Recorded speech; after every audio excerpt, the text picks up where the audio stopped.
Welcome and welcome back. What size bell should I use? Today, we're going to hopefully answer that question for you. Maybe. Well, we'll see. So really, what size bell should I use? Let's restrict the conversation to ballistics. No restrictions. We have to restrict Okay, it. we'll restrict it this time. There's no way we could answer this question. This is one that we got recently, and it was relative to swings and snatches. The first thing we need to think about is, what are we training for? Why are we using kettlebells to begin with? That's going to be on you to figure that out, but what we can do is think about a common goal, what a lot of people talk about as power training, okay? Now, when we're training, we can't just do a swing or a snatch and expect an adaptation. You can get lots of different adaptations from doing your kettlebell ballistics. However, your body may not do the thing you want it to do if you're sending it the wrong message. At a cellular level, your body is going to rely on signals coming from the outside world.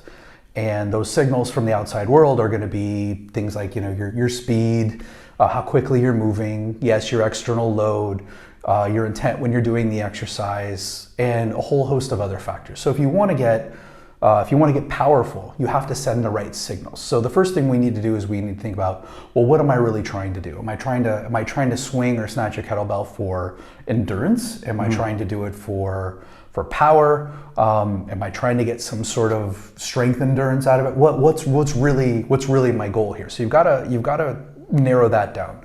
Then what you need to do is you need to make sure you're sending the proper signals. So let's assume you're training for power, which is... Because we restricted this video to that. We did. Okay. We did. Right. That's a common goal of hardstyle training. So a simplified explanation of power is taking a particular amount of force and adding velocity or speed to it. So it's force that's generated fast. Okay. That's pretty simple. Let's use that as a working definition.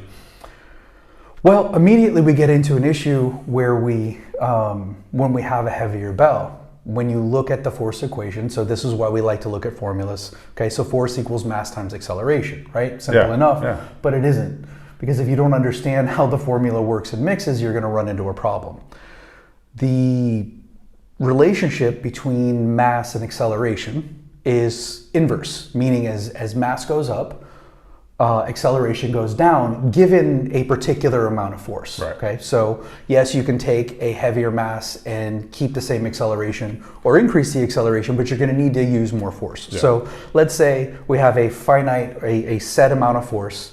Whatever that amount of force is, if the mass goes up, acceleration is going to go down. Now, we just talked about a goal of power training is to generate that force quickly. Well, if your speed starts to go down, your velocity, acceleration, whatever you want to call it, starts to go down, you may immediately be diminishing that force piece. You may also be diminishing that speed piece. So we don't want to necessarily go right into a heavy bell.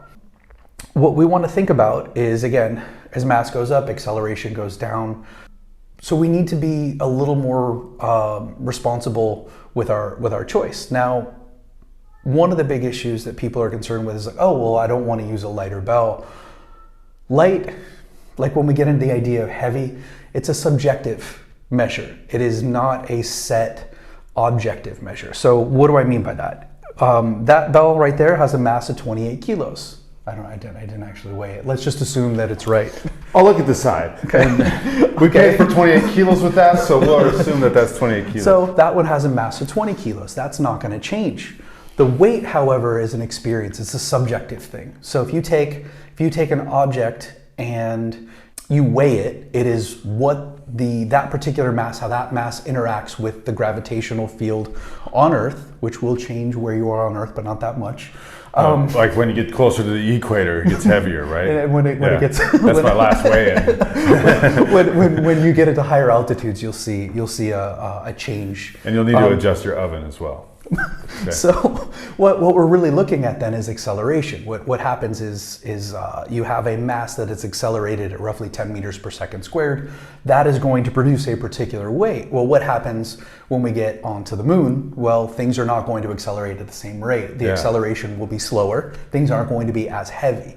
So what is heavy is an experience. It's not an objective thing. So why does that matter? Why that matters is you can take a light bell and accelerate it faster, guess what happens to it? It gets heavier? It gets heavier. Okay, So yeah, that's heavy. what we think then is if you start with a lighter bell, you get your form down, you have the ability to make that light bell a little bit heavier or a lot heavier depending upon how much you accelerate it. Yeah. If that's really what we're after.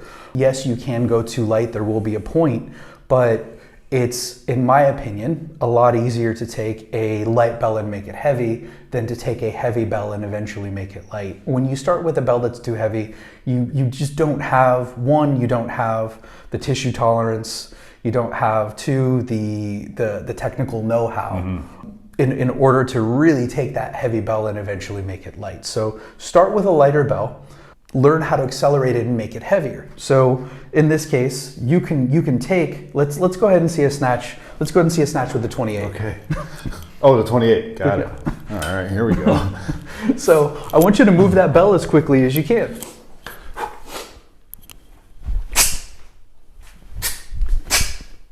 Let's do one more.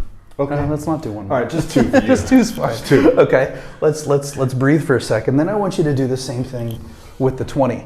Now he has the technical proficiency. He has a tissue tolerance. He can use the 28. His bell size, his snatch test bell size is a 24.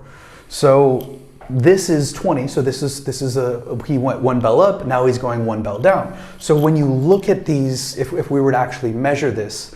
And we're going to get your subjective opinion, but if you're actually measuring a lot of this stuff, he's going to be able to generate more power with the smaller bell than he will be with the lighter, or the smaller bell rather than the bigger or the lighter bell versus the heavier, or technically speaking, the one with the smaller mass. Okay? Less mass. Okay. Okay. That's it. That's it. Oh boy. Good. I was going to do the third one on that one. But for to keep it consistent for the sake of science. So what was the difference? Did you feel a difference between the 28 and the 20? Yes. I saw a difference. Maybe you saw a difference. If you didn't rewind it and watch it in slow motion. There's some other things going on with this too, but at the end of the day, you need to realize that if your goal is really power training, rather than belling up, belling down may be the way to go. And that even happens to be true for most people, even after you get out of the initial skill acquisition phase. So you're acquiring the skill, you're not great at swings, you're not great at snatches, use a smaller bell. When you're ready, you can take that smaller bell and make it heavier by moving it faster. And even when you're advanced, you'll be able to do a lot more work toward your power goals with a lighter bell rather than a heavier one, or one with less mass rather than more mass. Okay, that sounds pretty good. Sounds like anybody could do this. Yeah. So well, if we can. Seems like it's right to start light. Oh, we got all right. There. I see that. Yeah. So if you want more mass in your ass, then you better move a light bell fast. Okay. Anyways, thanks for checking this one out. If you have any questions, please put it in the comments below. We'll happily address it and go deeper. And anything else? Nope, that's it. All right. Stay strong.